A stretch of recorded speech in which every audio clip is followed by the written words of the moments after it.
कृष्णाय वासुदेवाय देवकीनंदनाय नंदगोपकुमाराय गोविंदाय नमो नमः। जय श्री कृष्ण चैतन्य नित्यानंद श्री अद्वैत गदाधर श्रीवासदि गौर भक्तवृंद। हरे कृष्णा हरे कृष्णा हरे हरे हरे राम राम राम हरे हरे। हरे कृष्ण। कृष्ण वल्लभ मंडल स्थान वृंदावन के भाग्यशाली भक्तों, भक्ति शास्त्र के भगवद गीता के 4वें अध्याय के 5वें चरण में दिव्य ज्ञान प्राप्त विशेष रूप से सारे यज्ञ ज्ञान में परिपूर्ण होते हैं। तो ये जो दिव्य ज्ञान है, इसके अंतर्गत 2 ज्ञान समझ लेना चाहिए। एक आत्मा का ज्ञान, एक भगवान के स्वरूप का ज्ञान। तो अब प्रश्न उठता है कि भगवान के स्वरूप का ज्ञान कैसे हो? यज्ञ आदि करने से, निष्काम कर्म योग से ज्ञान हो तो आत्मा का पता लगे, परंतु भगवान के स्वरूप का पता कैसे लगे? ये अगर प्रश्न उठता है तो 34वां श्लोक, तद्विधि प्रणिपातेन परिपर्शेन सेवया उपदेक्षन्ति ते ज्ञानं ज्ञानिनां तत्त्वदर्शिनः। तद विधि का मतलब भगवत स्वरूप ज्ञान प्राप्त करने की विधि जो है, उसमें 3 बातें हैं। प्रणिपातेन, प्रणिपातेन का अर्थ है प्रणाम करना, आदर पूर्वक। प्रणाम होता है षष्ठंग और अष्टंग, 6 अंग वाला और 8 अंग वाला। तो 8 अंग वाले प्रणाम में कौन से अंग लगते हैं धरती पे? षष्ठांग में क्या है? 6 क्या क्या है? 2 घुटने, 2 हाथ, माथा और छाती। और अष्टांग में क्या होता है? मन और वाणी। वाणी से भगवान की प्रार्थना करनी और मन भगवान में लगाना। तो ये अष्टांग हो गए। 6 अंग, 1 वाणी और 1 मन, ये अष्टांग करना। प्रणाम करे, वहाँ बैठ जाए। क्या करे बैठ के? परिप्रश्न। दूसरा काम है, केवल प्रश्न शब्द नहीं है। प्रश्न का अर्थ तो होता है प्रश्न। परिप्रश्न का क्या अर्थ है?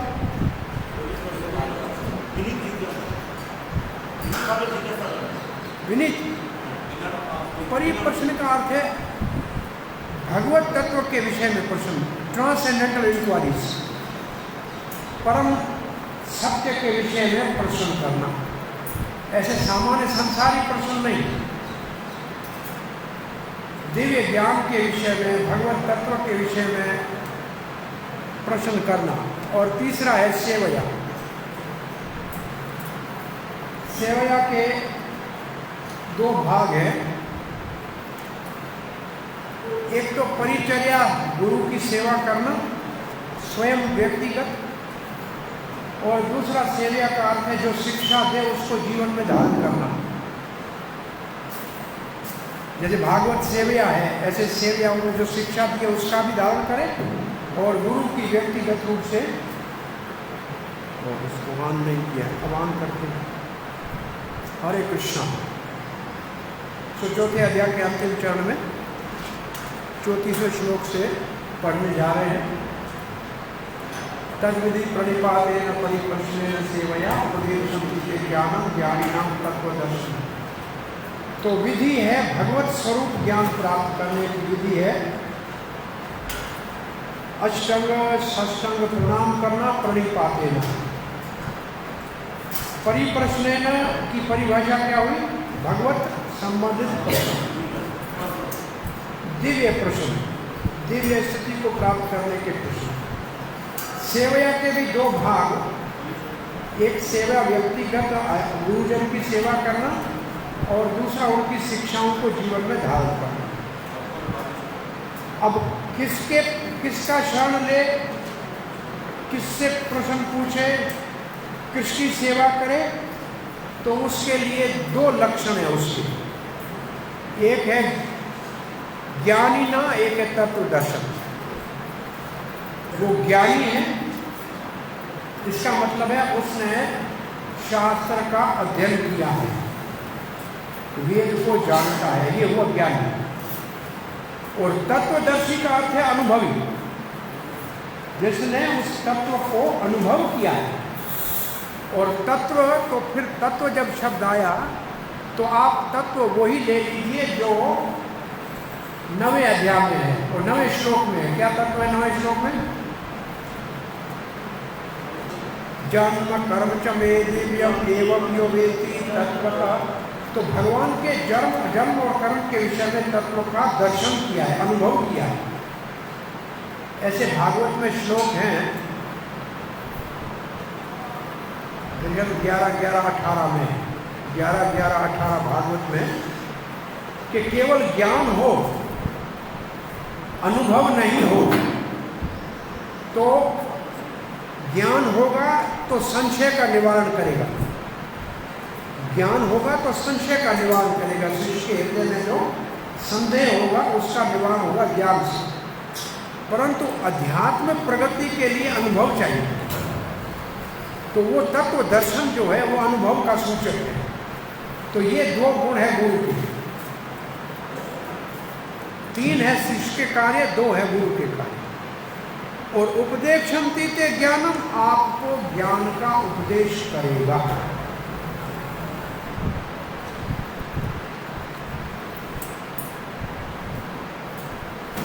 तो ये इस श्लोक का भाव है।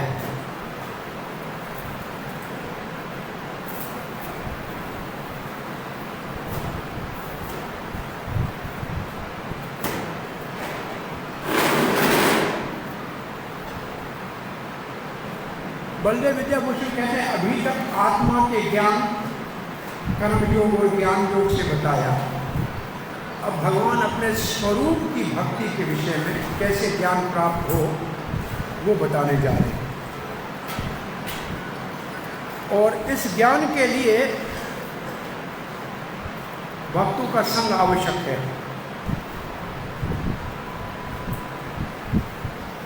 ये है इस श्लोक की मुख्य बात, भगवान के प्रेमी भक्तों का संग आवश्यक है।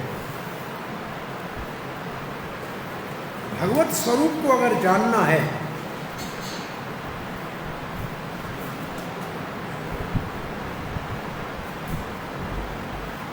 आपने, अगर अभी तक अपने आत्मा को जान लिया है तो भगवान को जान लो। उसके स्वरूप को जानने के लिए आपको भक्तों का संग, गुरु के शरण में जाने की आवश्यकता है। बोला ज्ञान कैसे देगा वो? जब हमारे अंदर निम्रता देखेगा, निम्रता देखेगा, अच्छे गुण देखेगा,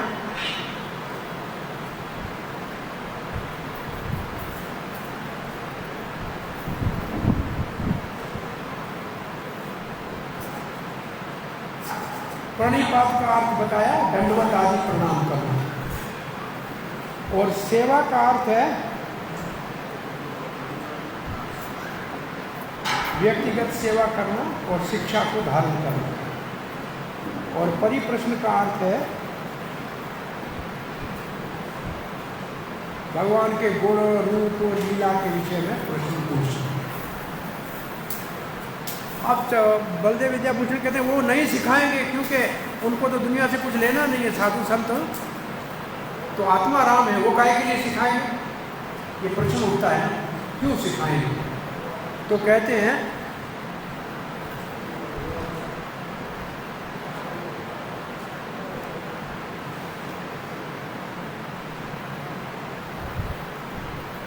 कि ये बड़े दयालु होते हैं, तत्वदर्शी दयालु होते हैं।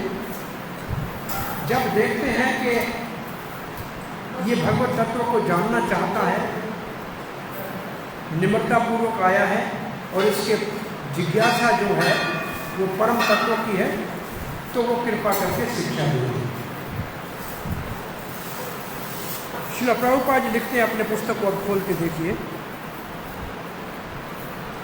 निश्चित रूप से आध्यात्मिक मार्ग कठिन है, ये प्रभुपाद जी का पहला शब्द है। निश्चित रूप से आध्यात्मिक मार्ग कठिन है, इसलिए भगवान कहते हैं गुरु के शरण में जाने की आवश्यकता है।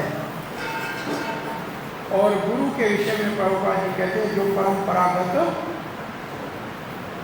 शिष्य गुरु की परंपरा में आया है, उसी गुरु के पास जाना चाहिए। जो भगवान श्री कृष्ण से परंपरा शुरू हुई है, बिना परंपरा के प्रमाणिक गुरु होता नहीं है और उसकी शिक्षा से कोई लाभ होता नहीं। तो आदि गुरु तो है भगवान स्वयं श्री कृष्ण, और उनके शिष्य परंपरा में जो आएगा वही उनके संदेश को सही रूप से दे पाएगा।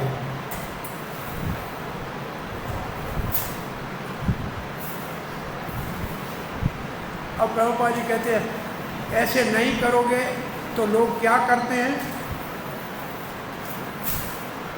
लोग परंपरा में नहीं है, अपने ही कोई विधि विधान बना देते हैं, अपना कानून बना देते हैं।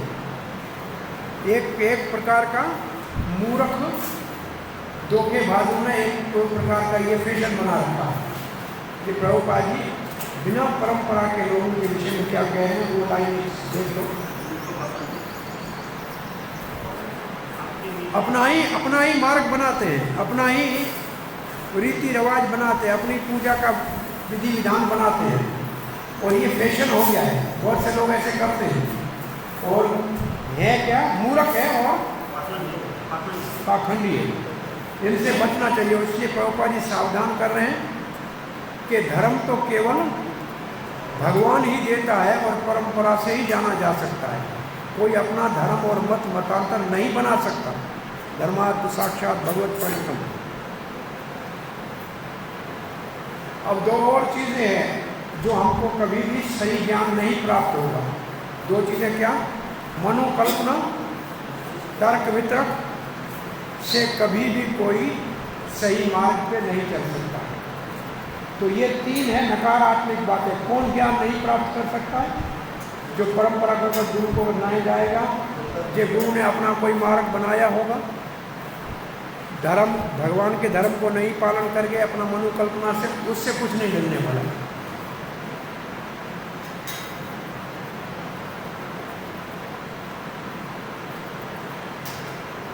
तो गुरु के पास शरणागत होके जाना चाहिए और गुरु की सेवा करना चाहिए दासवत। और एक शब्द और लिखा है, अहंकार रहित होकर, निम्रता पूर्वक इसका अर्थ है। और अब जो एक लाइन है वो बहुत महत्वपूर्ण है। क्या है? क्या है?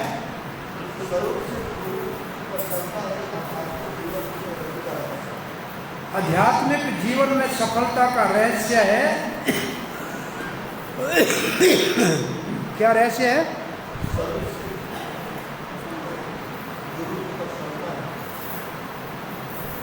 सेल्फ रियलाइज, स्वरूप सिद्ध।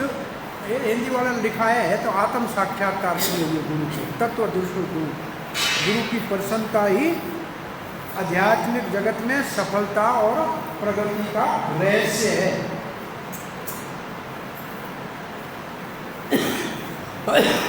अब दो बातें लिख रहे हैं। गुरु प्रसन्न कैसे होगा? जब दो चीजें होगी। क्या? जिज्ञासा और विनीत भाव। ये दोनों आध्यात्मिक जानकारी के लिए अति आवश्यक हैं। और दो चीजें क्या नहीं है? इसके विपरीत दो चीजें हैं जो कभी आध्यात्मिक ज्ञान को प्राप्त करने में सहायता नहीं करते हैं। वो क्या है? विनर भाव नहीं हो,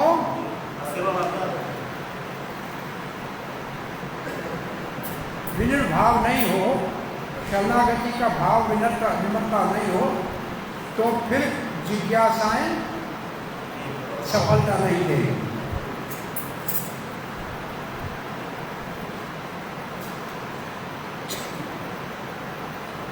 और फिर क्या, गुरु की परीक्षा को उत्तीर्ण करना चाहिए। क्या गुरु देखना चाहता है कि शिष्य काय के लिए आया है मेरे पास, भगवान की सेवा के लिए आया है कुछ और, वो देखेगा कि वास्तव में कि शिष्य की जिज्ञासा क्या लिखा है, जेन्युइन के लिए क्या लिखा है।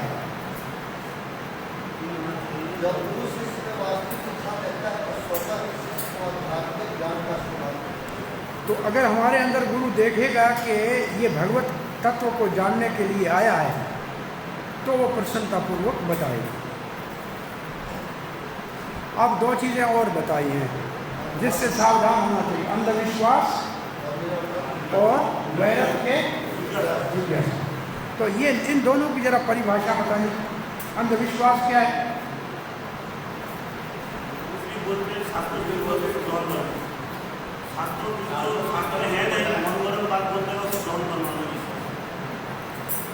अंधविश्वास नहीं करना चाहिए और वैरत की जिज्ञासा नहीं करनी चाहिए, इन दोनों का क्या अर्थ है? इसको कैसे समझेंगे? जो आध्यात्मिक ज्ञान का नहीं है, जो हिंदू व्यक्ति का बात उसको स्पष्ट करना, अपना जीवन के फायदे के लिए हिंदू व्यक्ति के लिए स्पष्ट करना। अंधविश्वास कैसे होता है? अपने उपदेशामृत में एक प्रश्न आता है आपके पास। वृंदावन में 105 वर्ष के एक महात्मा है, मैं उसको गुरु बनाना चाहता हूँ, तो आप क्या कहेंगे? बनाना चाहिए? उम्र जरूरी नहीं है, वृंदावन में रहना जरूरी नहीं है। इसको ईमान के करेंगे तो अंधविश्वास हो जाएगा। वो 6 उसमें गुण हैं, उसने 6 वेद को सहन किया है कि नहीं किया है, परंपरागत है कि नहीं है। तो अंधविश्वास का मतलब कोई नाम किसी का सुन के और उसके पास चले जाए, परंपरा का भी पता नहीं हो कि कोई परंपरा है कि नहीं है इसकी, ये गुरु की सेवा की है कि नहीं है, जो बता रहा है वो प्रमाणिक कोई संप्रदाय है कि नहीं है, ये सोच समझ के गुरु के शरण में जाना चाहिए। और वैरत के जिज्ञासा क्या है?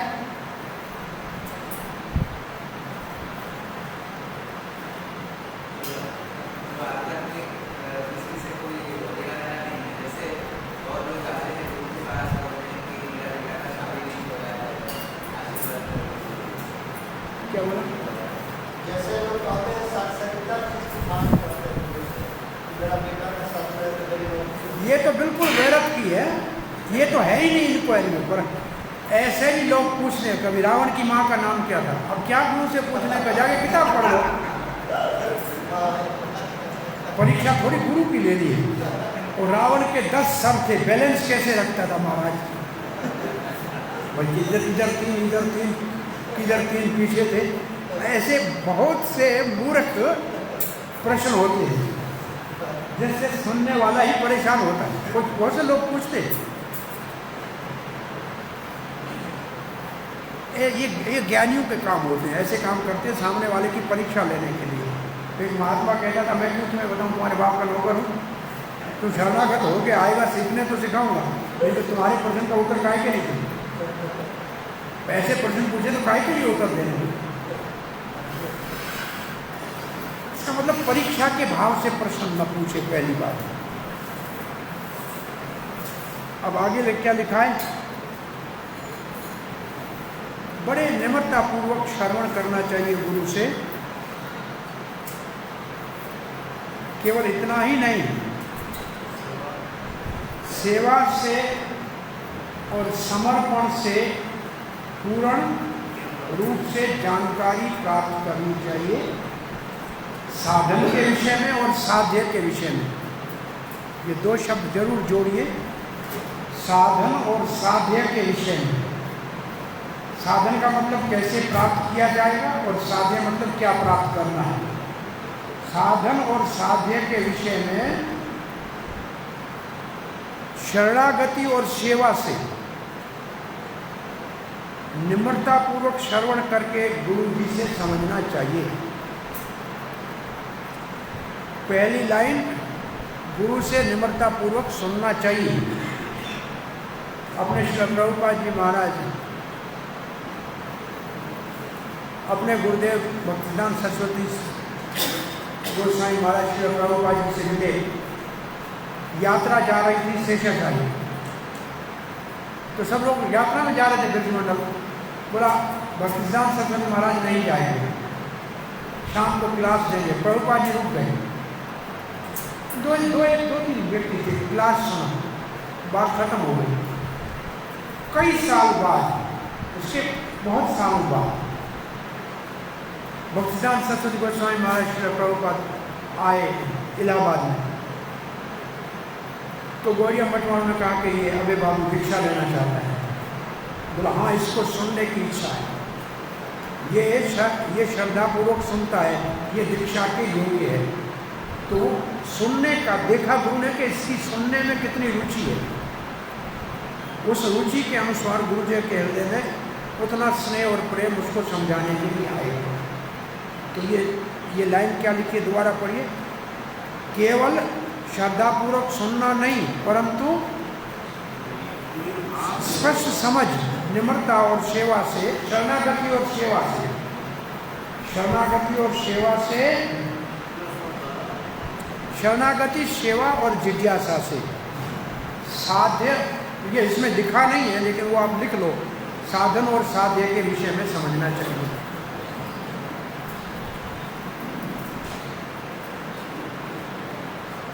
अब उस भाव को देखा है, क्यों ज्ञान देगा, क्योंकि वो विचार वो दयालु होते हैं। कोई कई दयालु होते हैं, इसके लिए कोई प्रमाण, तब गुरु जी के आगे क्या लिखा होता है, प्रभुपाद जी के आगे लिखा क्या लिखा है। तो ये कृष्ण कृपा मूर्ति हो, भगवान की कृपा की मूर्ति ही है, वो तो कृपा देने के लिए ही आए हैं।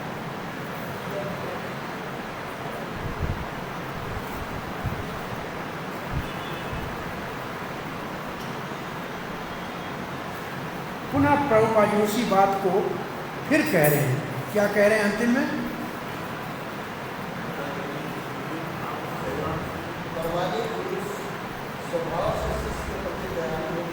इसके बाद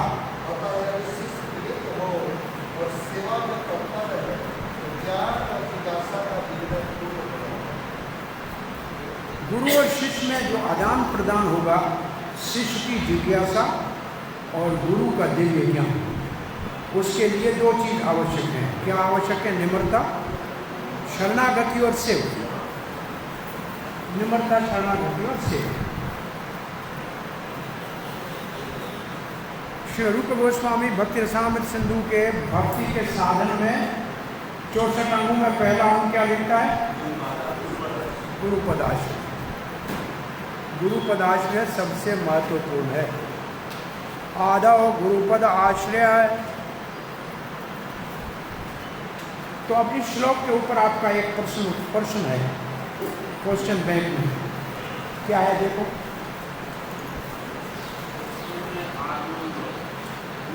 दीक्षा ग्रहण करने की क्या प्रक्रिया है? गुरु से दीक्षा ग्रहण करने की क्या प्रक्रिया है? शिक्षा ग्रहण करने के लिए क्या प्रक्रिया है? हाँ, शिक्षा के लिए क्या प्रक्रिया है? प्रणिपातेन, परिपश्येन, सेव्य, ये तीन तो है। फिर इसमें और विस्तार से समझाना पड़ेगा सब चीजों को।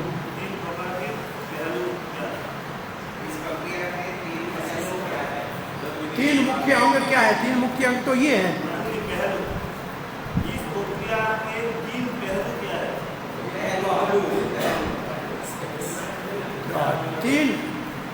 तीन पहलू क्या है? परिपश्येन, उपदेक्षा, सेव्या, और पहला वाला प्रणिपातेन, प्रणिपातेन, परिपश्येन, सेव्या। परंतु आगे जाके आपको लिखना पड़ेगा। परिपश्येन का अर्थ है परम सत्य के विषय में विषय की जिज्ञासा। वो जिज्ञासा व्यर्थ नहीं होनी चाहिए। और प्रणिपाते के विषय में है कि निम्रतापूर्वक शरणागति के भाव से, आदरपूर्वक सष्टांग अष्टांग प्रणाम करके, और सेवा के विषय में है कि बिल्कुल दास्य भाव से सेवा करने के लिए, प्रसन्न करने के लिए, क्योंकि गुरु की प्रसन्नता शिष्य की सफलता का रहस्य है। और फिर गुरु परंपरागत होना चाहिए,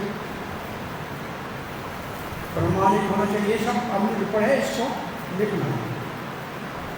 अब गुरु से जो ज्ञान प्राप्त होगा उस ज्ञान का क्या फल है, ये 3.5 श्लोकों में है।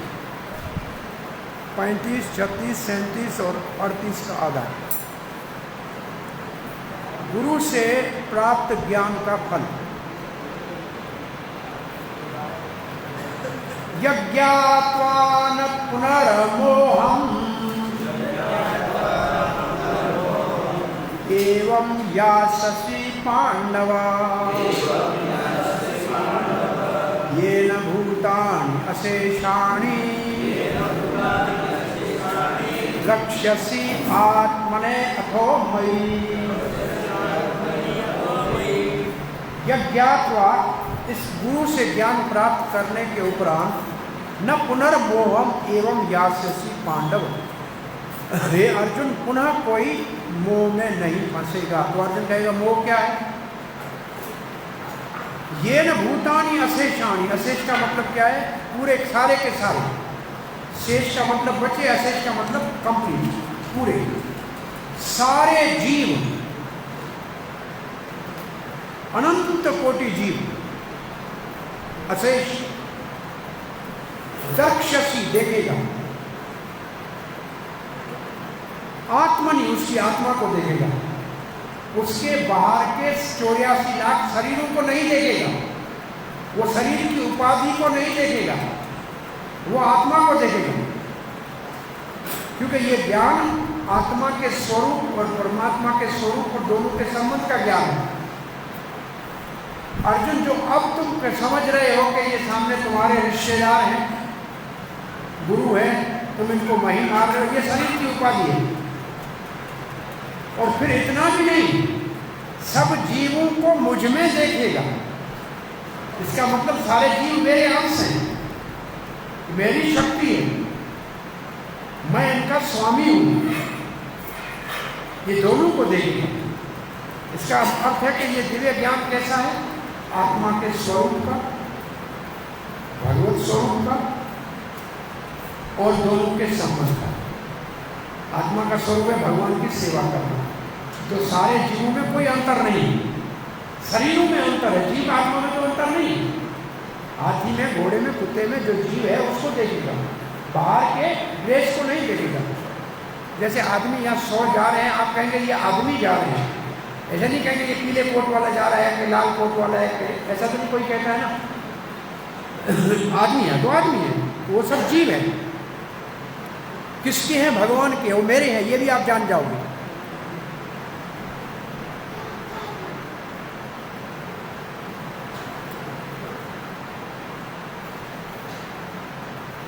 तो भगवत तत्व और जीव तत्व के स्वरूप को जानने के उपरांत कभी भी आप मोह में ग्रस्त नहीं होंगे।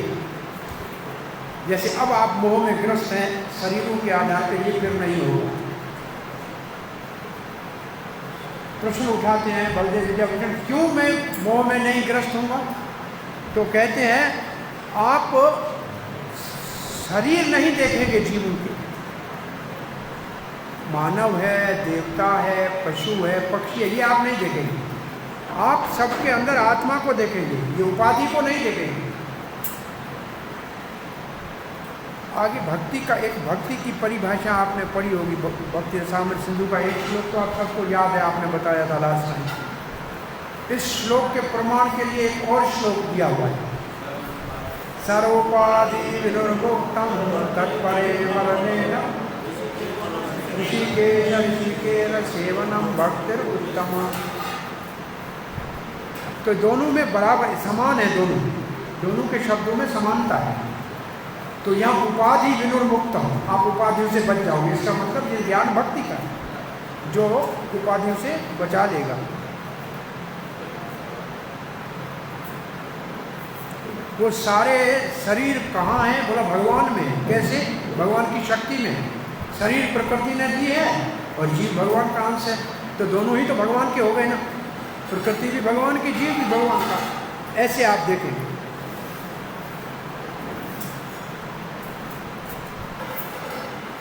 तो शरीर अपना, जीव अपने दोनों शरीरों से भिन्न है।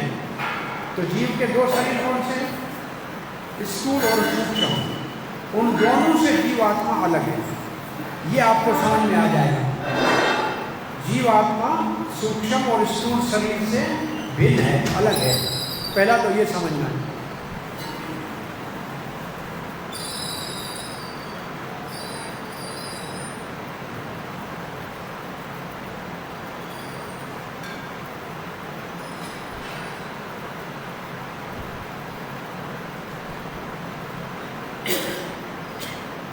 तो ये सारे शरीर किसने दिए?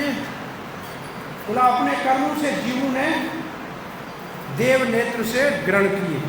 ये जीवों ने अपने कर्मों से ग्रहण किए, इसमें भगवान का कुछ नहीं।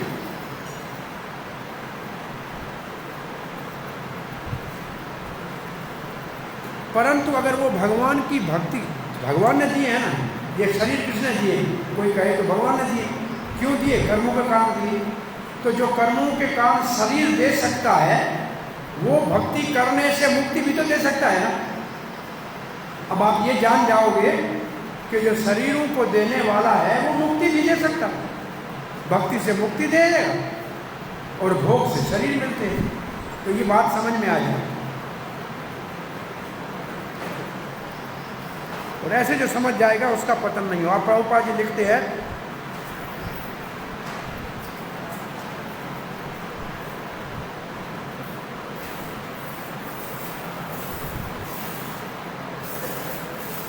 आत्म साक्षात्कार किए हुए, आपके यहाँ लिखा होगा स्वरूप सिद्ध।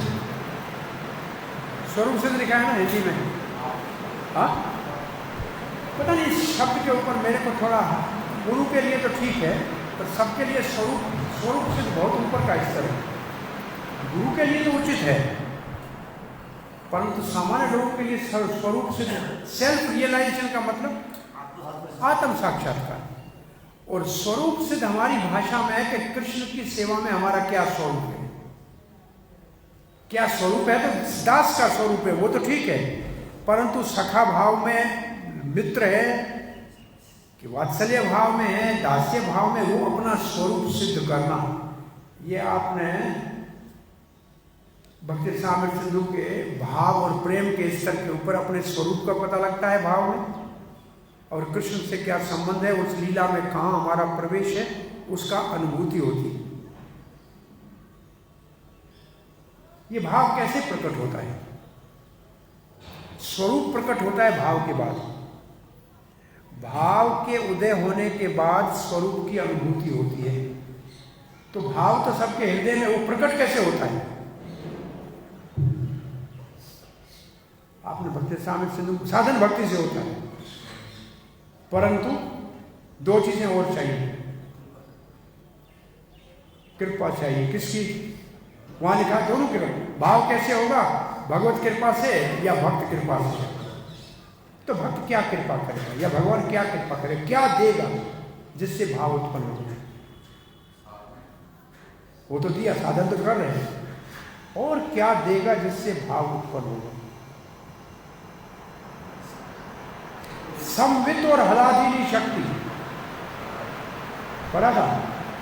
संवित और हलादीनी शक्ति, ये है स्वरूप, ये है भगवान की स्वरूप शक्ति। जैसे बीज आपके पास हो, उसको पानी और रोशनी भी चाहिए ना, प्रकाश चाहिए ना। तो भाव का बीज तो है, परंतु शुद्ध भक्त के हृदय से संवित शक्ति जो कृष्ण का बोध कराएगी, और हलादिनी शक्ति जो आनंद की अनुभूति कराएगी, ये दो जब तक आएंगी नहीं तब तक भाव नहीं जाएगी। ये बात ये स्पष्ट हो गया?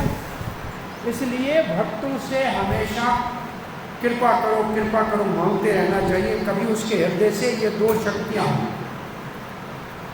साधक के हृदय में प्रवेश करती हैं, तब भाव का उदय होता है।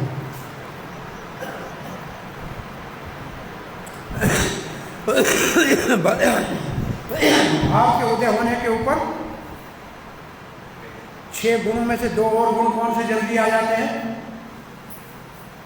भक्ति में 6 गुण, साधन में 2 गुण। चलो साधन में कौन से 2 गुण हैं? क्लेश घनी शुभदा, और 2 ये और 2 और आएंगे भाव में। 2 ये तो आएंगे ही आएंगे, 2 और कौन से आएंगे?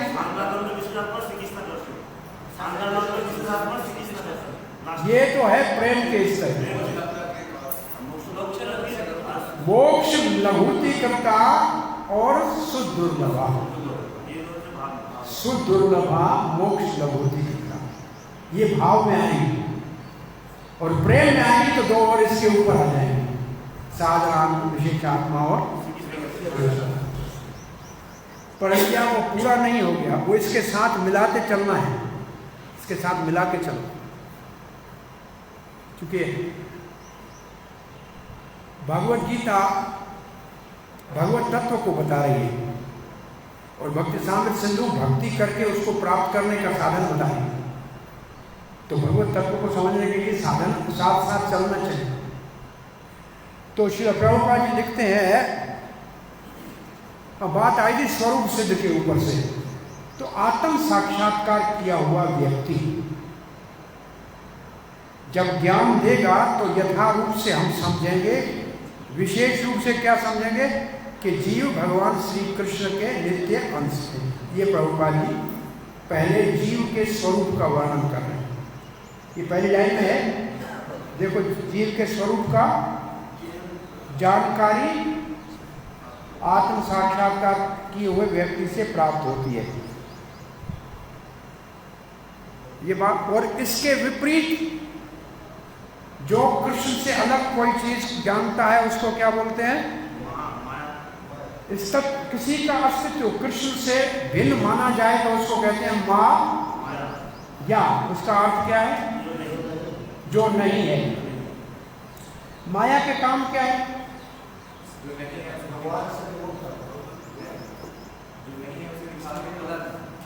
दो काम है, आवरण आत्मिक और विक्षेप। असली चीज को ढक देना और नकली चीज दिखा देना और उसमें उलझा देना। कभी हमने क्लास में उदाहरण दिया होगा प्रवचन में, याद है कौन सा? सिनेमा का। बताइए क्या है सबको?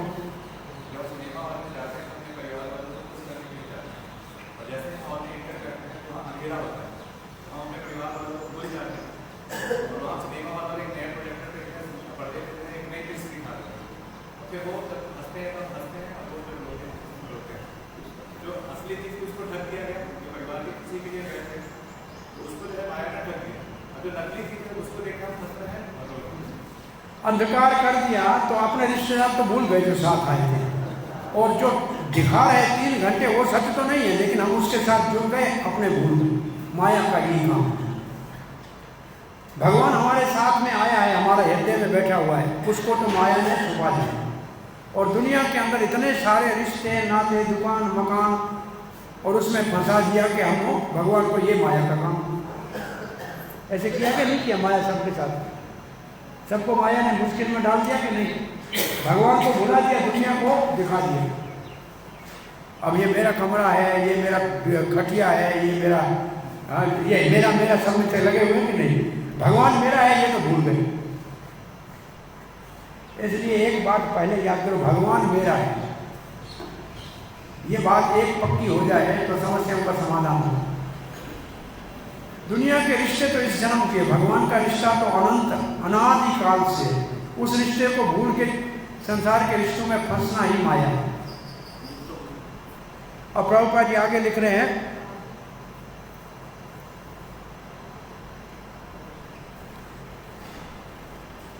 अब प्रभुपा जी सावधान कह रहे हैं, जो कह रहे हैं कि कृष्ण केवल कोई ऐतिहासिक बहुत बड़ा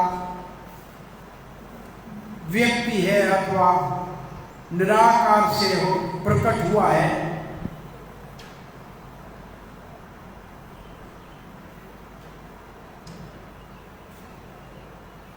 इन लोगों से ये ज्ञान काम नहीं आएगा। प्रभुपाद के लिखने का अर्थ ये कृष्ण के विषय में कोई अगर कहे कि व्यक्ति है, ऐतिहासिक व्यक्ति है, निराकार ब्रह्म से प्रकट हुआ है, तो इससे कोई लाभ नहीं होगा, क्योंकि भगवत गीता में निराकार ब्रह्म कृष्ण के ऊपर आश्रित है, ऐसे बताया गया है। ये 14वें अध्याय में आएगा, ब्रह्मणो ही प्रतिष्ठा अहम, ब्रह्म मेरे ऊपर प्रतिष्ठित है अथवा मैं उसका आधार हूं। और फिर प्रभुपाद जी कहते ब्रह्म संहिता में कृष्ण सब कारणों का आदि कारण है, उसके अनंत अवतार है, भगवान के अनंत अवतार है। और फिर कहा जीव भगवान के अंश है। ये आप पढ़िए जरा, इसको जरा ध्यान से पढ़िए, 2 लाइनें क्या लिखा है। कहा गया है कि कृष्ण भगवान है और सभी कारणों के कारण है, यहाँ तक कि लाखों अवतार उनके विभिन्न विस्तार ही है। उसी प्रकार सारे जीव भी कृष्ण के अंश है। अब देखो, भगवान के अनंत अवतार भी है और जीव भगवान के अंश है, तो सभी समान है क्या? तो भगवान के विस्तार 2 प्रकार के कौन से हैं? विष्णु स्वांश और विभिन्न अंश। स्वांश विष्णु तत्व है और विभिन्न अंश जीव तत्व है। ठीक है। तीसरा भी कोई विस्तार है क्या? शक्ति, स्वांश, शक्ति अंश। जीव भी शक्ति में आता है, परंतु शक्ति एक और विस्तार भी है भगवान। अब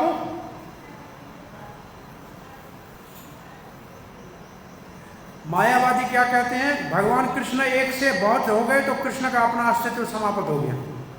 उदाहरण कौन सा देते हैं? क्या हो ना? ओ नारंगी है ना, खोल के एक टुकड़ा निकालो, नारंगी का नाम खत्म हो गया ना, है ना। नारंगी के अंदर से निकालो, सब एक दाना निकाल के खा जाओ, कुछ नहीं बचेगा ना। वो समझते हैं कृष्ण ऐसे अलग हो गया तो कुछ नहीं बचा, खत्म। ये लाइन है, इसका अर्थ ये है, देखो क्या लिखा है, पढ़ो। मायावादी क्या कहते हैं? मायावादियों की मिथ्या धारणा है कि विश्व अपने अनेक अंशों में अपने निजी पृथक अस्तित्व मिटा दे। यह विचार सर्वथा ये भौतिक विचार है, ये आध्यात्मिक नहीं है। तो आध्यात्मिक विचार क्या है? परम सत्य ऐसा है कि वहां 2 और 2 ही होते हैं और 2 से 2 गए 2 ही होते हैं। वहां कोई, इसके लिए कौन सा श्लोक पढ़ेंगे? ओम पूर्णमदः पूर्णमिदं पूर्णात् पूर्णमुदच्यते। ये है आध्यात्मिक। तो पूर्ण से जो निकलता है वो भी पूर्ण है, जो बचता है वो भी पूर्ण है। तो इसलिए प्रभुपाद ने क्या लिखा है? आध्यात्मिकता में 2 और 2 को मिलाएंगे तो भी 2 और 2 से 2 निकालेंगे तो भी 2। तो इसके लिए श्लोक पूर्ण मदद दिया नहीं है, लेकिन आपको समझना चाहिए। ठीक है।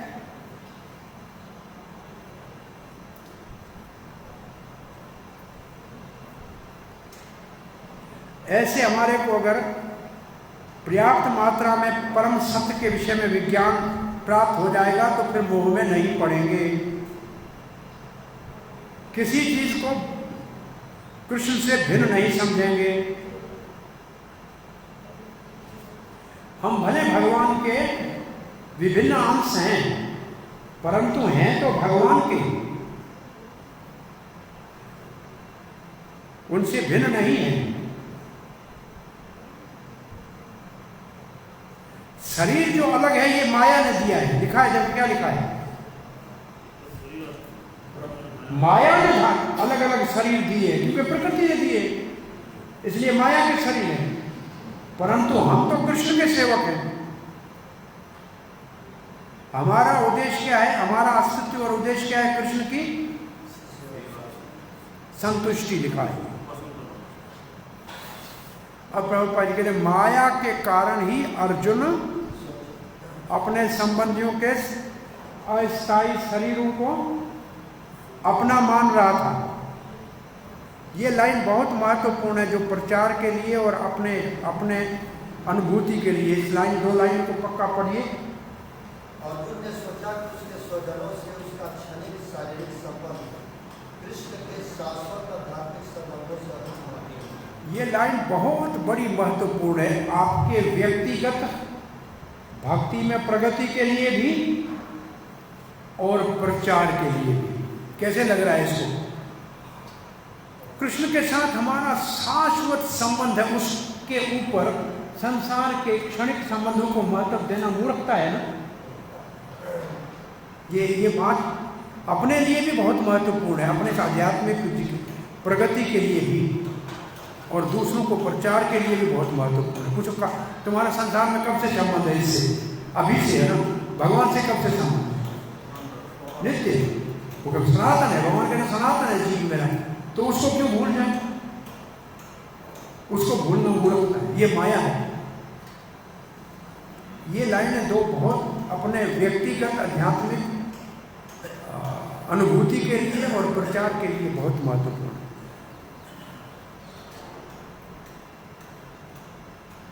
अब प्रभुपाद ने ऐसा दिव्य ज्ञान, ऐसा शुद्ध ज्ञान केवल प्रमाणित गुरु के शरण में जाने से ही मिलेगा और जिसके द्वारा ये मूर्खता के जीव और भगवान कृष्ण समान है ये समाप्त होगी। भगवान और हम बराबर हैं, जैसे मायावादी बोलते तुम भी ब्रह्म मैं भी ब्रह्म। ये मूर्खता समाप्त कब होगी? जब शुद्ध ज्ञान प्रमाणिक गुरु से प्राप्त होगा।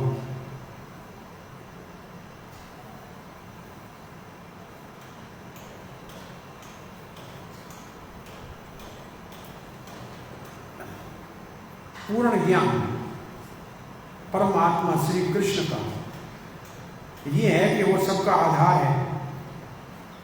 उनका आधार और शरण छोड़ के कभी जीव सुखी नहीं हो सकता है। भौतिक जगत में मोह में भटकता रहेगा।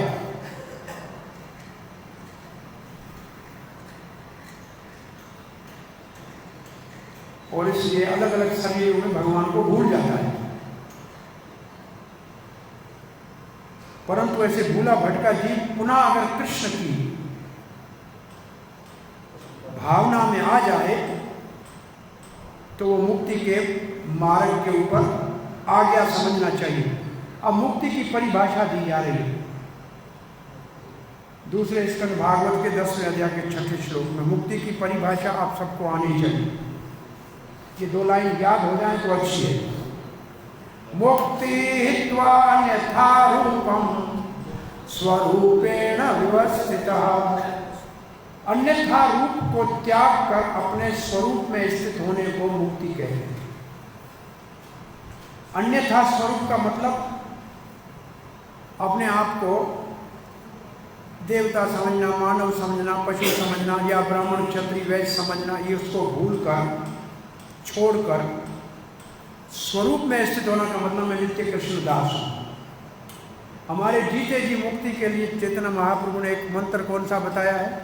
न हम विप्रो न च वनस्पति न वैश्यो न शूद्रो न गृहपति गोपी भर्तहु पदकमल यौवन दास दास दास अनुदास। ये है अन्य स्वरूप की उपाधि से मुक्त होकर अपने स्वरूप में स्थित होना। इस श्लोक को क्या बोलते हैं? भूत सिद्धि। ये भूत सिद्धि का श्लोक है। भूत सिद्धि का मतलब उपाधियों से मुक्त होना।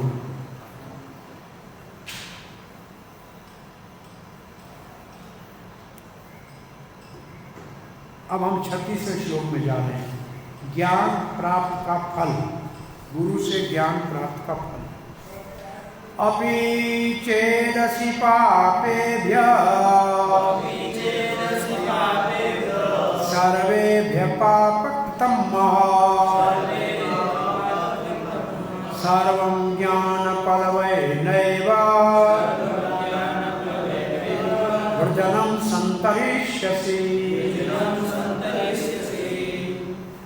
अपि चेतसि पापेभ्यः, मानो कि आप बहुत बड़े पापी हो। बोला कौन सी लेवल पे? सर्वेभ्य पाप कृततमः, पाप कृत पाप कृतर पाप कृतम, जैसे योग वित्त योग वित्तर योग वित्तमा है ना, ऐसे पाप कृत पाप कृतर पाप कृतम। मतलब 100 पापी ढूंढ के उसमें से 10 निकालो, 10 में से 1 निकालो, ऐसे पापी अगर हो तो पापियों में भी महापापी। मानो कि आप पापियों में भी महापापी। अपीचे का अर्थ ये, अपीचे का अर्थ है कि पापी नहीं हो सकता भक्त, परंतु जो अनहोनी के सूर्य ठंडा हो जाए तो ये हो नहीं सकता, लक्ष्मी भिखारी हो जाए हो नहीं सकता। मानो ऐसे हो भी जाए तो भी सर्व ज्ञान पलवे नयन, अगर कोई इस ज्ञान की नौका पे, पलव कहते हैं नौका पे, ज्ञान की नौका पे चढ़ जाएगा, वृजनम संतरिष्यसि, पूर्ण रूप से तर जाएगा, सम्यक तरष्यसि, अच्छी तरह से तर जाएगा। तो ये ज्ञान नौका का काम करेगी। या ज्ञान का उदाहरण किससे? नौका से। और संसार भव सागर है, उससे पार हो जाए। तो ये पाप कौन से हैं? ये आपने पढ़ा है भक्ति रसामृत सिंधु में, आएगा इसमें। चक्रवर्ती बात कहते हैं ये ज्ञान की महिमा बताई जा रही है। अब वो प्रश्न उठाते हैं कि पापियों में महापापी कैसे हो सकता है? जो पापी होगा उसका हृदय शुद्ध कैसे होगा? और जिसका हृदय शुद्ध नहीं है उसको आत्मज्ञान कैसे होगा? आप कहोगे ज्ञान की नाव में चढ़ेगा पापी, तो पापी का हृदय शुद्ध नहीं है तो ज्ञान कहां से आएगा? तब वो कहते हैं पाप भी करे और ज्ञान प्राप्त हो, ये हो नहीं सकता। तो इसका अर्थ क्या है? वो एक और आचार्य की टीका का भाव देते हैं, मधुसूदन सरस्वती का। आपने नाम सुना है? मधुसूदनी टीका है भगवद गीता के ऊपर। मधुसूदन सरस्वती मायावादी फिलासफियों के जो दार्शनिक का शिखर के ऊपर बनारस में महात्मा रहे हैं। वो वृंदावन में आए, एक व्यक्ति मिला साधारण, बोला आप ब्रह्म है? बोला हम सब ब्रह्म है। बोला आप दूसरे जो शास्त्र अर्थ करके उसको हराते हो तो आपको खुशी होती है? बोला हाँ। बोला फिर आप ब्रह्म, ये भी ब्रह्म, तो एक ब्रह्म दूसरे को हराएगा तो आपको खुशी क्यों होती है? उसका दिमाग हिल गया। काशी विश्वनाथ की प्रार्थना किया, वृंदावन आया और वृंदावन से वापस गया तो अपने शिष्यों को कहता है कृष्ण से अतिरिक्त और तत्व कोई हम जानता ही नहीं हूं मैं। वंशी विभूषण करान, ये श्लोक याद है किसी को? बहुत सुंदर श्लोक।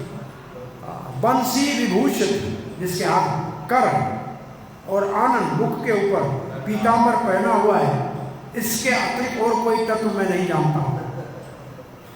और कहता है मैं अध्यात्मिक के शिखर के ऊपर था, अद्वैतवाद के आध्यात्मिक के शिखर के ऊपर था। गोपी लंपट ने मुझे वहां से खींचकर वृंदावन की गलियों में ब्रज की रज छानने के लिए बाध्य कर दिया।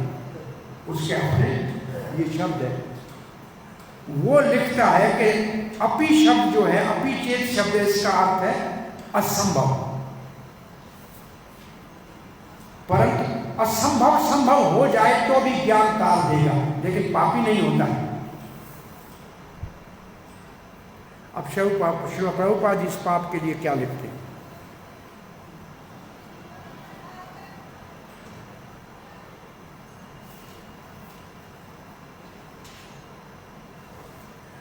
प्रभुपाद जी कहते हैं हमारे स्वरूप का कृष्ण के संबंध, हमारा स्वरूप और हमारा कृष्ण के साथ संबंध, ये जानकारी हो जाने से भव सागर के बंधन से मुक्त हो जाते हैं, जो बहुत बड़ा दुखदाई है। इसका अर्थ ये, भौतिक संसार को कभी कभी क्या कहते हैं? सागर भी कहते हैं और दावानल भी कहते हैं। दाव अनल, अनल का मतलब आग, बन की आग, रोज सुबह गाते हैं संसार। तो संसार को 2 यहाँ नाम दिए। फिर कोई कितना भी बहुत ज्यादा तैरने वाला हो, लेकिन सागर के अंदर से बाहर नहीं, कोई दूसरा दिखा ले तभी निकल सकता, अपने आप नहीं निकल सकता।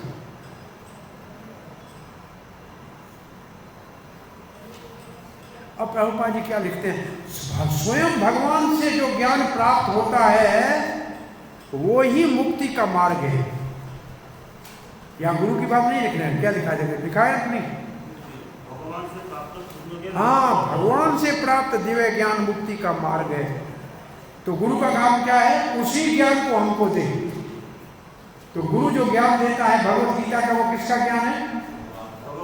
यारे देखो तारे कहो कृष्ण उपदेश। तो प्रचार गुरु कृष्ण के उपदेश का करेगा, अपना नहीं करेगा। ये लाइन बहुत महत्वपूर्ण है। कृष्ण के दिया हुआ ज्ञान मुक्ति का मार्ग है। और प्रभुपाद जी कहते हैं कृष्ण भावना बहुत सरल भी है, और सरल के साथ और क्या शब्द लिखा है? सुगम है। ये क्या है? ठीक है, हिंदी में लिखा है, अंग्रेजी में है, it is a simple and सबलाइन। उदात्त है, सुगम है और अत्यंत उदात्त है। उदार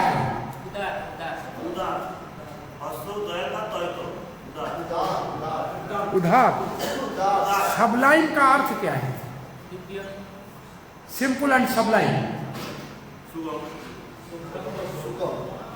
सबलाइन शब्द कभी पढ़ा है आपने कहीं? कहाँ? केमिस्ट्री में 2 रंग मिलाते हैं, एक तीसरा रंग बनता है, कैसे हो गया पता नहीं, देखा है? सब्लिमेशन कहते हैं।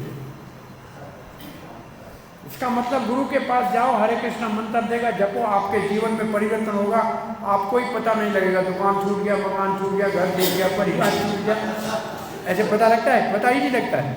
तो सबलाइन का मतलब है कि आप में परिवर्तन आता है, आपको पता ही नहीं लगता है। प्रयास नहीं करना पड़ता है, अलग कुछ प्रयास नहीं करना पड़ता है। ये सबलाइन की परिभाषा आप अंग्रेजी के शब्द का अर्थ देखो। अब यहां तुलना किससे दी गई है? ज्ञान से, नौका से, और पाप को पाप रूपी समुद्र से पार कर देती। अब 37वां श्लोक, यथा एधांसि स्निग्धो अग्ने भसंसात् कुरुते अर्जुन ज्ञानग्नि सर्वकर्माणि भसंसात् कुरुते तथा। यथा और तथा का मतलब जैसे, यहाँ ज्ञान को तुलना दी गई है अग्नि से। जैसे ज्ञान अग्नि सारे पापों को जला देती है, सारे कर्मों को, कर्म क्या करते हैं, कर्मों से जो हुआ पाप उस सबको जला देती है। कैसे? जैसे एक चिंगारी ईंधन को जला देती है, कितना भी ईंधन हो। अब उसका दूसरा उदाहरण है कि एक कमरा आपका बंद पड़ा है 1 साल से अंधेरे में, आप एक बार जाके अंदर दिया सलाई जलाओ, पूरा प्रकाश हो जाएगा। तो ये एक क्षण में अंधकार चला जाएगा। तो ये श्लोक का अर्थ है।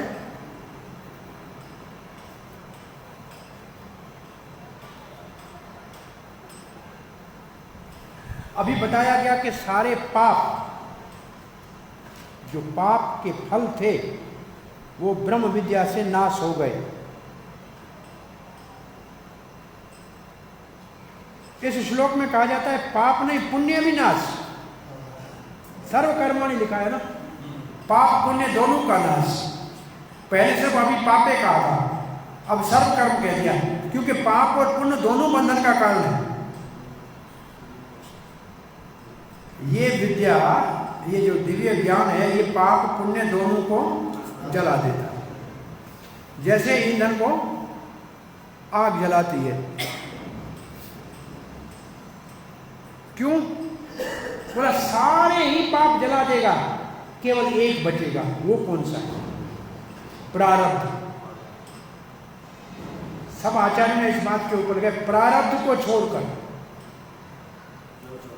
प्रारब्ध मतलब ये शरीर मुझे मिला है, ये शरीर तो रहेगा, इस शरीर के साथ दुख सुख रहेगा, इसको छोड़कर। तो इस प्रारब्ध शब्द को लेकर अन्य जितने पाप है, अप्रारब्ध है, कूट है, बीज है, वो सब खत्म। और जो नए अभी कर रहे हैं कर्म, उनका भी कोई फल नहीं भोगना पड़ेगा। चाहे नित्य कर्म हो, चाहे नैमित्तिक कर्म हो, चाहे काम्य कर्म हो, किसी का कोई फल नहीं, परंतु प्रारब्ध रहेगा। तो इसलिए प्रभुपाद जी के तात्पर्य में उसमें नाम लिखिए। प्रारब्ध कमजोर हो जाएगा परंतु रहेगा।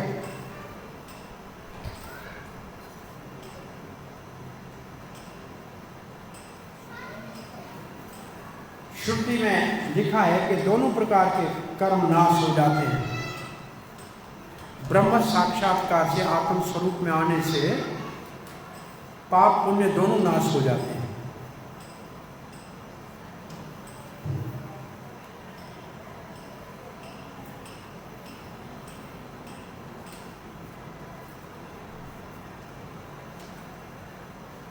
भविष्य में तो पाप होंगे नहीं, और भविष्य का मतलब फ्यूचर में पाप तो होंगे नहीं, और भूतकाल के पाप नाश हो गए।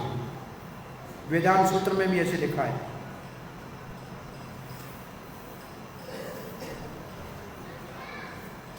अब श्रील प्रभुपाद जी का तात्पर्य पढ़िए। आत्मा और परमात्मा के पूर्ण ज्ञान से और उनके संबंध के विषय में जानकारी की तुलना दी गई है अग्नि से। तो अग्नि से तुलना ज्ञान कौन से की दी गई है? आत्मा का स्वरूप, परमात्मा का स्वरूप और दोनों का संबंध। ये आग केवल पाप नहीं परंतु पुण्य को भी जला देगी ये आग, और भस्म कर देगी, निशान भी नहीं बचेगा। अब प्रभुपाद जी लिखते हैं वो श्लोक जो आपने भक्ति रसामृत सिंधु में पढ़ा है। कौन सा श्लोक है? क्या लिखा है? हाँ, ये श्लोक है पद्म पुराण का। विष्णु भक्ति प्रलीयते, क्या श्लोक है? प्रारब्ध अप्रारब्ध कूट बीज प्रारब्ध विष्णु भक्ति कर्मणेव न प्रलीयते। अब देखिए यहाँ पढ़िए, वो चारों लिखिए। अप्रारब्ध, प्रारब्ध, कूट बीज सब लिखिए लाइन में, देख लो क्या लिखा है यहाँ। ये वही श्लोक वही है, उसी को जैसे भी लिखा है, लेकिन वाह वो श्लोक वही है।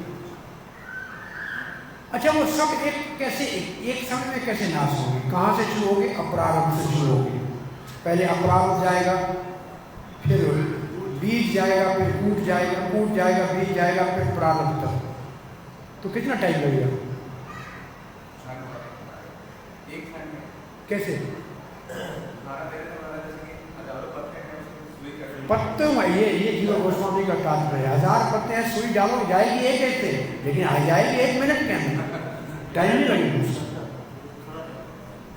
बहुत अच्छा, याद आ रहा है। तो प्रारब्ध थोड़ा बचेगा, परंतु श्री रूप गोस्वामी कहते हैं प्रारब्ध भी भक्त का भक्ति नाश कर देती है। ये तो भक्ति रसामृत सिंधु के क्लेश घनी में आपने पढ़ा होगा कि चंडाल के घर में पैदा होता है, यज्ञ कर सकता है, तो प्रारब्ध नाश हुआ तब करेगा, नहीं तो कैसे करेगा? ये पहला उदाहरण है ना। और ऐसे लिखते हैं कीर्तन में ताली बजाने वाले की हाथ की लकीरें बदल जाती हैं, सब कुछ परिवर्तन हो जाता है। हमारे राजा श्याम सुंदर को किसी ने हाथ देके कहा 40 साल में मर जाएगा, इसको किसी का तालियां बजाए, तब से ये कीर्तन कर रहा है, अभी तक तो ठीक ठाक बैठा है। पूछ लेना उससे, मैंने सुना था।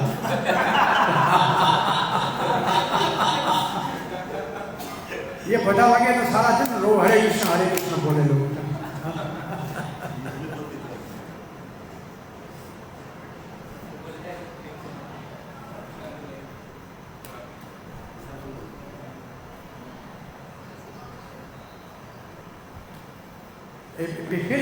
फिर एक दो शब्द और अंग्रेजी में लिखा है, प्रियारी पोस्टरी। इसका क्या है हिंदी में? देखो, जब पूर्ण ज्ञान होगा तो सारे ही कर्मों के फल कौन से? प्रायरी पोस्टरी। क्या लिखा है? हाँ, भविष्य में होने वाले और भूतकाल में हुए, ऐसे लिखा है। पूर्ण ज्ञान के प्राप्ति के ऊपर सारे कर्मों के फल, दोनों कर्मों के फल। हाँ, पूर्ववर्ती और इसका मतलब अप्रारब्ध और अब क्रियामान अभी जो कर रहे हैं, इसका भविष्य में कुछ नहीं होगा, प्रारब्ध रहेगा। और फिर उपनिषद का वही श्लोक दिया है जो पढ़ा था। ठीक है, दोनों चले जाते हैं।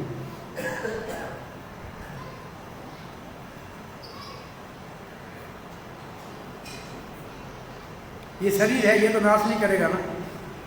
दिव्य ज्ञान होगा तो ये तो प्रारब्ध से मिला है, सही, तो ये तो रहेगा। अब एक श्लोक और, आधा श्लोक ज्ञान की महिमा का है। नहि ज्ञानेन सदृशं पवित्रं विद्यते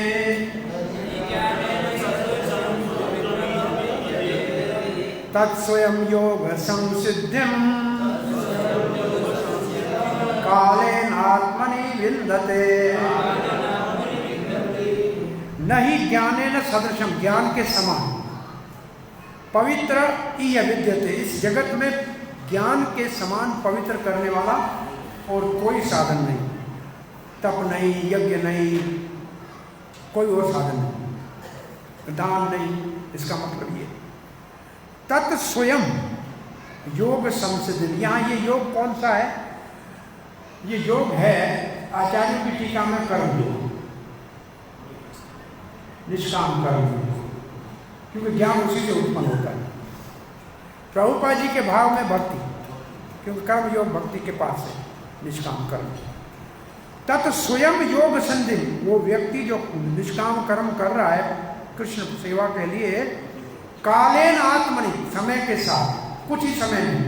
आत्मनि का मतलब अपने ही हृदय में, विन्दति, ज्ञान प्रकट होगा, कहीं और से नहीं, अपने आप हृदय में ज्ञान प्रकट हो जाए, ज्ञान अपने आप प्रकट हो जाए।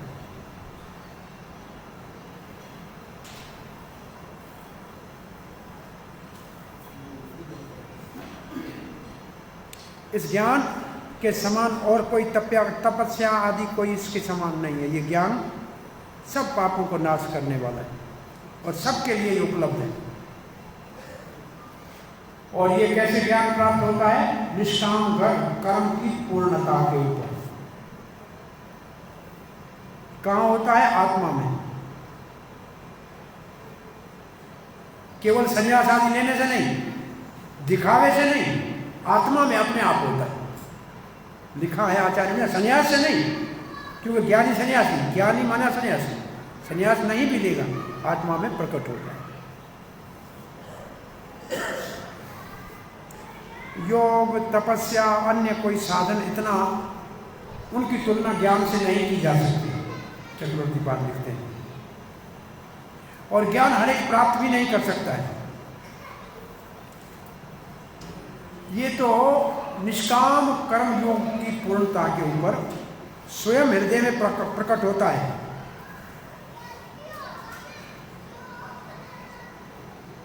समय के साथ, समय लगता है, अपने आप प्रकट होता है आत्मा में, और किसी संन्यास आदि की आवश्यकता नहीं है।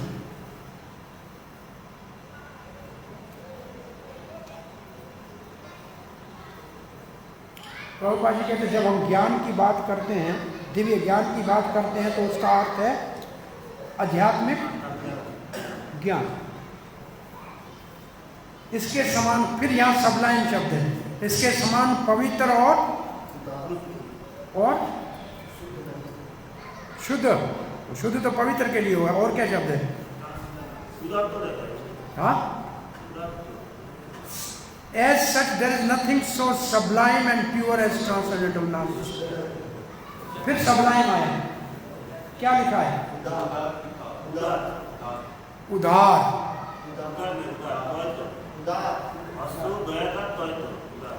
उदार,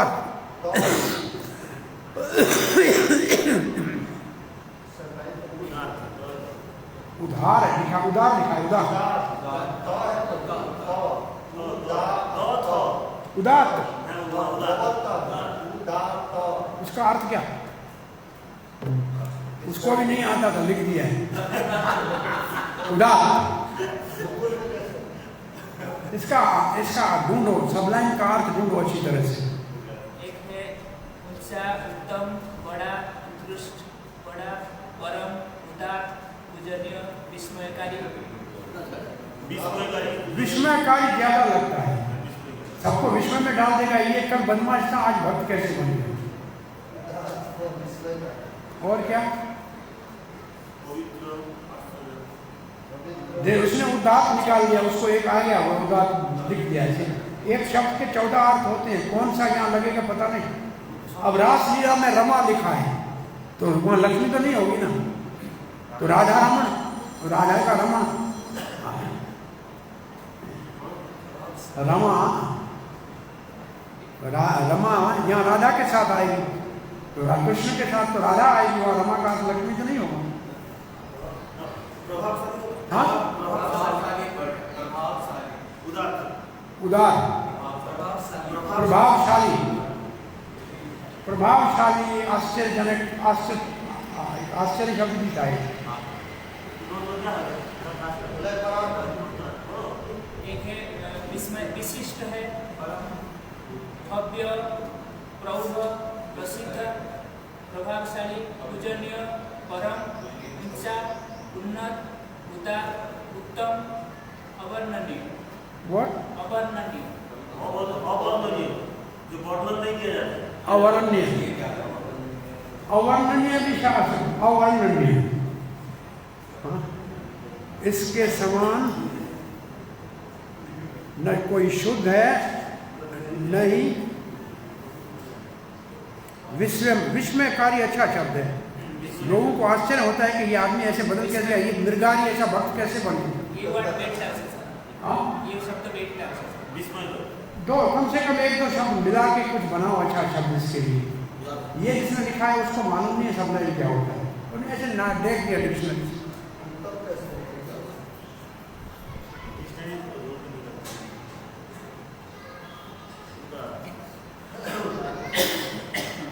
अज्ञानता बंधन का कारण है, ज्ञान मुक्ति का मार्ग है। अब प्रभुपाद जी कहते हैं वो निष्काम कर्म को हटा के प्रभुपाद ने क्या लिखा है? ये ज्ञान भक्ति का परिपक्व फल है।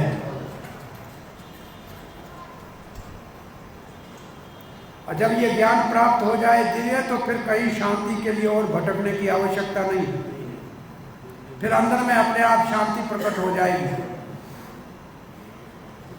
तो यहाँ निष्काम कर्म को प्रभुपाद ने भक्ति दिखाया, और शास्त्र में लिखा है कि भक्ति के भी 2 फल हैं, ज्ञान और वैराग। 2 बच्चे हैं, भक्ति के 2 बच्चे हैं, भक्ति के 2 फल हैं, ज्ञान और वैराग। तो ज्ञान भक्ति से भी उत्पन्न होता है, प्रभुपाद ने भक्ति दे दिया इस योग को। दूसरे शब्दों में ज्ञान और शांति कृष्ण भावना में परिपूर्ण होते हैं। यह है भगवत गीता का लास्ट वर्ड क्या? चरम संदेशों के 39वां श्लोक। अब इस ज्ञान को प्राप्त करने का योग्यता क्या है? कौन अधिकारी है इस ज्ञान को प्राप्त करने का? ये श्लोक 39 ज्ञान को प्राप्त करने वाले की योग्यता। श्रद्धावालभते ज्ञानम तत्पर संयत इंद्रिय ज्ञानम लब्ध्वा पराम शांते अचिराधिगच्छति श्रद्धावान लभते ज्ञान, ज्ञान मिलेगा जिसके पास होगी श्रद्धा। और दूसरा होगा तत्पर। तत्पर मतलब ज्ञान प्राप्त करने के लिए पूर्ण रूप से संलग्न होगा, निष्ठापूर्वक, स्थिरता और निष्ठा के साथ ज्ञान में जो लगा होगा, तत्पर। और तीसरा जो इंद्रियों को संयम में करेगा। 3 चीजें चाहिए। दिव्य ज्ञान चाहिए तो 3 चीजें। क्या 3 चीजें? इंद्रियों को संयम, श्रद्धा और साधन में निष्ठा। और यहां तक इसके बाद ज्ञान जिसको प्राप्त हो गया उसको परम शांति, तत्काल उत्तम शांति की प्राप्ति होगी। कुछ किताब में परम शब्द नहीं है।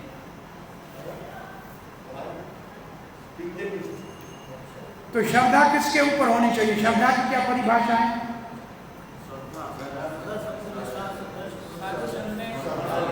प्रभुपाद जी ने ये परिभाषा लिखी, श्रद्धा शब्द अपने पर ये लिखी है। लेकिन श्रद्धा वैसे कहते किसको? शास्त्र में श्रद्धा, गुरु के वाक्य में श्रद्धा, शास्त्र में और गुरु वाक्य में श्रद्धा, भगवान के उसमें श्रद्धा होनी चाहिए। श्री प्रभुपाद लिखते हैं, ऐसी चेतना, ऐसा ज्ञान कृष्ण भावना में श्रद्धालु जिनका कृष्ण के ऊपर पूर्ण विश्वास है उनको प्राप्त होता है। और फिर विश्वास किसको कहते हैं? वही श्लोक का भाव लिखा है। कृष्ण और श्रद्धा शब्द विश्वास है, सुदृढ़ निश्चय, कृष्ण करो कहले सर्वसिद्ध, ये लिखा है। देखा, यही बात लिखी है। और ये श्रद्धा कैसे आएगी? प्रभुपाद जी कहते हैं हरे कृष्ण महामंत्र जपने से। भक्ति के कार्यों में मुख्य रूप से क्यों आएगी हरे कृष्ण जपने से? हृदय शुद्ध होगा, चेतो दर्पण मार्जन होगा। अब देखो, दोनों को मिला के देखो। ज्ञान करने से, ज्ञान निष्काम कर्म से क्या होगा? हृदय शुद्ध होगा, है ना? निष्काम कर्म से फल क्या है? अंतःकरण की शुद्धि। और हरे कृष्ण मंत्र जपने से क्या है? अंतःकरण की शुद्धि। तो इसलिए प्रभुपाद जी ने उसको लिखा है कि ये ज्ञान भक्ति में हरे कृष्ण मंत्र जपने से ये श्रद्धा प्राप्त हो जाती है, क्योंकि चेतो दर्पण मर्जन हो जाता है। अब दोनों साधन से हो सकता है ना, तो ये प्रभुपाद ने इसलिए ये दिया। और क्या करना पड़ेगा इसके ऊपर? इंद्रियों को संयम में करना पड़ेगा।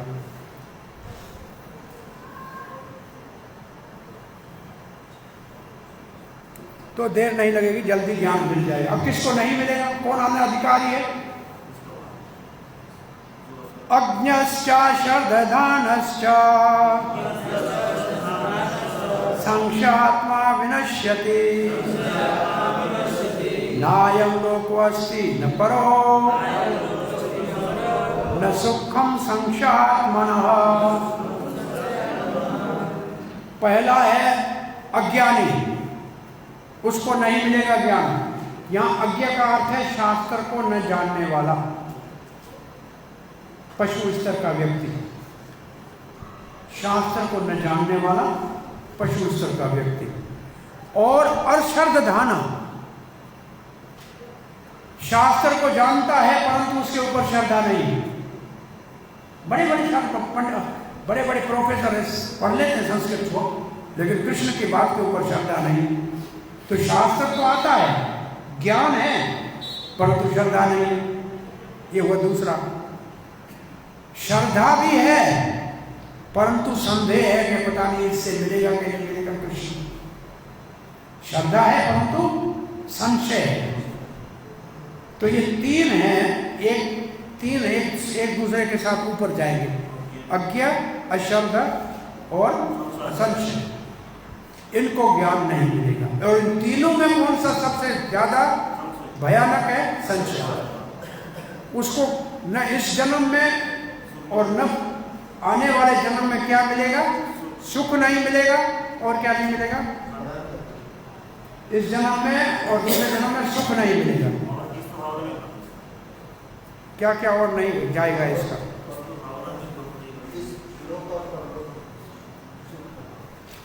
अज्ञानी पशु के समान है, जिसको शास्त्र का ज्ञान नहीं है।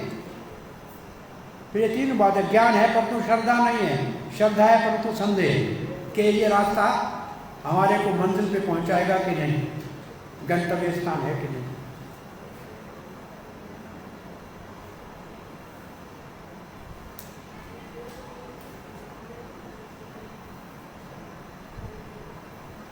बोले सुख कहां से प्राप्त होता है? सुख प्राप्त होता है शास्त्र में बताए हुए कार्य करने से।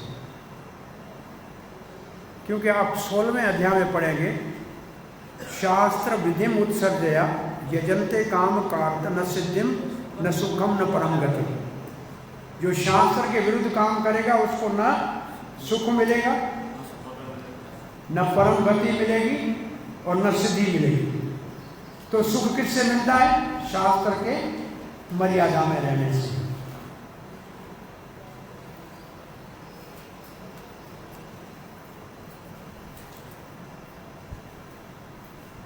श्रील प्रभुपाद जी लिखते हैं,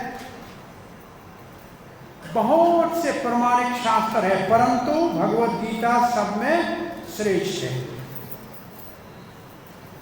प्रमाणिक शास्त्र तो अनेक है परंतु भगवत गीता सर्वश्रेष्ठ है। ठीक है। और जो इसके विषय में नहीं जानता है वो पशु के समान है, इसके ऊपर श्रद्धा नहीं है, वो पशु के समान। अथवा ऐसे शास्त्रों के ऊपर जिसको जानकारी नहीं है वो पशु के समान है। अब कहते हैं कोई कोई शास्त्रों को जानता है, श्लोक भी बोलता है परंतु विश्वास नहीं है।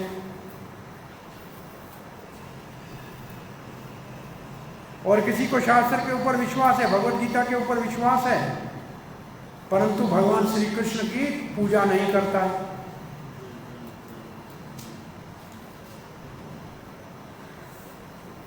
तो फिर वो कैसे कृष्ण भावना में स्थिर रहेगा?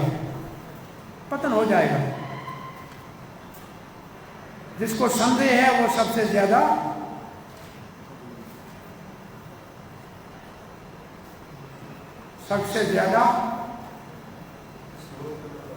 दुखी है, कभी कभी लाभ नहीं प्राप्त करेगा। भगवान में अगर श्रद्धा नहीं है तो इस दुनिया में भी कुछ अच्छाई नहीं मिलेगी, दूसरे जन्म की बात छोड़ो, सुख भी नहीं मिलेगा। इसलिए प्रभुपाद जी कहते हैं सबको शास्त्र के सिद्धांतों और नियमों का पालन करना चाहिए श्रद्धा पूर्वक, तो फिर ज्ञान के स्तर पे आएगा और ज्ञान से ही दिव्य स्थिति में पहुंच पाएगा। दूसरे शब्दों में संशय आत्मा कभी भी आध्यात्मिक मुक्ति नहीं पा सकता। इसलिए प्रभुपाद जी क्या कह रहे हैं, हमको क्या करना चाहिए? पूर्ववर्ती आचार्यों के चरण चिन्ह में चलकर सफलता को प्राप्त करना चाहिए। सतोवर्ती, इसको क्या बोला हुआ है? लेक्चर इंस्ट्रक्शन में सतोवर्ती। अब पढ़ रहे हैं 41वां श्लोक। योग संन्यस्त कर्माणम् ज्ञान संचिन संशयम् आत्मवन्तं न कर्माणि निबध्नन्ति धनंजया। न कर्माणि निबध्नन्ति, कर्म उसको नहीं बांधेंगे। किसको नहीं बांधेंगे? योग संन्यस्त कर्माणम, जो योग में स्थित होकर कार्य करेगा। निष्काम कर्म योग में कार्य करेगा। जिनके निष्काम कर्म के कार्य ज्ञान में परिवर्तित हो गए हैं, अथवा ज्ञान में स्थित होकर जो कार्य करेगा, अपने लिए तो कृष्ण के लिए कार्य करेगा, अथवा अकर्मी बनेगा। इसके अर्थ हो जाएंगे कि कौन किसको नहीं बंधन पड़ेगा? योग संन्यस्त कर्माणम। योग संन्यस्त कर्माणम का मतलब सारे कर्म योग में स्थिर होके, संन्यास आया का इसका अर्थ हुआ ज्ञान। जिसने निष्काम कर्म से योग ज्ञान में जो स्थित हो गया है, ज्ञान के स्तर के ऊपर किए गए कर्म बंधन में नहीं डालते। ज्ञान के स्तर पे किए गए कर्म का मतलब हमारे लिए अकर्म, कृष्ण के प्रसन्नता के लिए किए गए कर्म बंधन में नहीं डालते। क्यों नहीं डालते? क्योंकि उसने संशय को समाप्त करके, ज्ञान संचन संशय, उसको दिव्य ज्ञान हो गया, सारे संशय समाप्त हो गए। आत्मवंतम का मतलब उसको अपने आत्मा के स्वरूप का पता लग गया कि मैं भगवान का सेवक हूं और सारे कर्म उसकी सेवा के लिए करने चाहिए, ये उसको पता लग गया। आत्मवंतन का मतलब अपने आत्मा के स्वरूप का पता लग गया।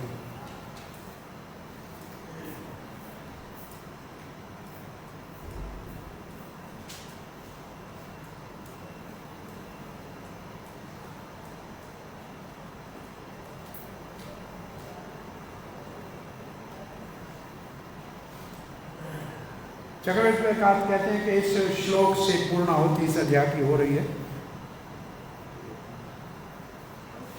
जो हृदय में संदेह है वो निष्काम कर्म योग के द्वारा पूरे करो। अर्जुन उठो, ये अंतिम श्लोक का भाव दे रहे हैं।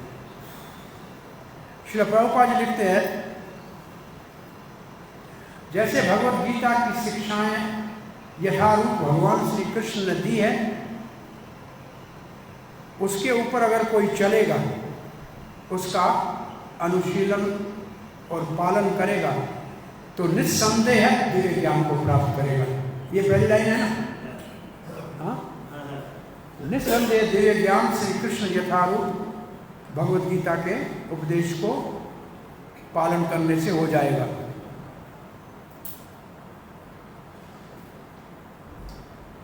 हम भगवान के अंश हैं, कृष्ण पूर्ण हैं, ये तो पहले ही बताया हुआ है। ये है आत्मा का ज्ञान। और ऐसा व्यक्ति जिसको आत्मवंतम, आत्मा का ज्ञान हो गया, वो निश्चित रूप से बंधन से मुक्त है। अब पूर्णाहुति का श्लोक है। तस्माद् अज्ञानं सम्भूतं हृदिस्थं ज्ञानासीनात्मनः चित्तत्वैवं संख्यं योगम् आतिष्ठोत्तिष्ठ भारत। आतिष्ठोत्तिष्ठ का मतलब उठो और युद्ध करो। यही अर्जुन के लिए समस्या हो गई। कहते हैं ज्ञान अच्छा है, फिर कहते हैं उठो काम करो। तब 5वें अध्याय शुरू होगा अर्जुन के प्रश्न से। तस्मात् इसलिए चित्तत्वं संख्यम, सारे संख्यों का समन करो, समाप्त करो, काट दो। कैसे काटो? बोला कहां से आए संशय? आए कहां से? हृदयस्थम अज्ञान संभूतम, अज्ञान से हृदय में उत्पन्न हुए। तो संशय कैसे आते हैं? अज्ञान से। कहां होते हैं? हृदय में। तो क्या करें इसको? ज्ञान आसीन आत्मनः, आसीन कहते हैं तलवार को। ज्ञान की खड़ग उठाओ और क्या करो? इसको काटो। फिर क्या करें? योगम, योग का आश्रय लो, निष्काम कर्म योग का अथवा भक्ति योग का। उठो और युद्ध करो।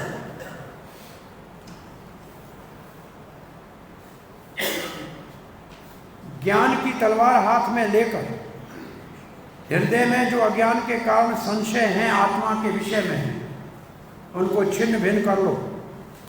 जो मैंने आपको योग बताया, कृष्ण कहते हैं उसके आधार पर। बलदेव विद्याभूषण कहते हैं जो मैंने आपको योग बताया उसको समझ कर, उसी को प्रभुपाद जी कहते हैं भगवद गीता में मैंने बताया। उठो। अब कहते हैं कर्म का दो हिस्से, कर्म के दो भाग होते हैं। जैसे अनाज, ऊपर भूसी और अंदर चावल। भाई अनाज होता है तो दो भाग है ना, भूसी और चावल। तो कर्म में भूसा उसको छोड़ दो और चावल से काम चलाओ। कहते हैं कर्म के दो विभाग होते हैं, जैसे भूसा और चावल। तो भूसे से तो चावल अच्छा ही है। यह है इस अध्याय का सार।